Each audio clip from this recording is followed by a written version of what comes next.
Apalachi tog'larida shunaqa tashlandiq o'likxona borligini bilarmidingiz? Juda ham qo'rqinchli eshitiladi-ya. Lekin bunga e'tibor bermay, bu bola hamma qonun qoidalarga tupurgan holatda bu tashlandiq o'likxonaga boribdi. U videoni yoqishi bilan nimadir boshqa xonaga kirib ketganini ko'rsak bo'ladi.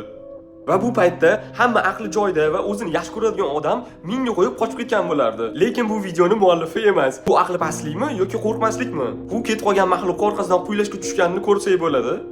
Kommentariyada odamlar yozishicha, bu Skinwalker ekan. Bu bola Skinwalkerni topish uchun har bitta xonani qarab chiqyapti. Lekin bir payt to'satdan qanaqadir eshikning oynasidan unga nimadir qarab turganiga ko'zi tushdi. Bu payt qo'rqib ketgan bola orqasiga qochishni boshladi baqirib. O'likxonadan chiqishga ulgurmay qanaqadir xonaga kelib qoldi. Bu joy tashlandiq bo'lganligi uchun bu yerda hech qanaqa o'liklar saqlanishi kerak emasligini ta'kidlab o'tyapti. Lekin shunga qaramay, har bitta o'liklar saqlanadigan bu joylarni ochib ko'rayotganida nimadir oyoqlarini ko'rib qoldi va tezda qochishga tushib ketdi. Biroz muddat o'tib, yana qaytib borib qaraganida u yerda hech kim yo'qligini guvoh bo'ldi. Bu yoqda yaxshilab e'tibor bersak, kimdir qanaqadir belgi qo'yib qo'yganini ko'rishimiz mumkin. Videoni muallifi aytishicha, bu joyga qancha ochib ko'rishga intilmasa-da, uni ocha olmabdi. Bu joyda aytib o'taman, kommentariyada odamlar aytishicha, Apalachi tog'larida shunaqa belgilab qo'yilgan joylarni odamlar umuman oyoq bosmasliklari uchun qilishar ekan. Sizki video shu joyda to'xtagan. Videoni muallifi bilan bu joyda nima bo'lgani hech kimga ma'lum emas. Lekin sizni bunga fikringiz qanaqa? Bunaqa tashlandiq joylarda odamlar yurishi to'g'rimi? Fikringizni kommentariyada yozib qoldiring va keyingi videolarda ko'rishguncha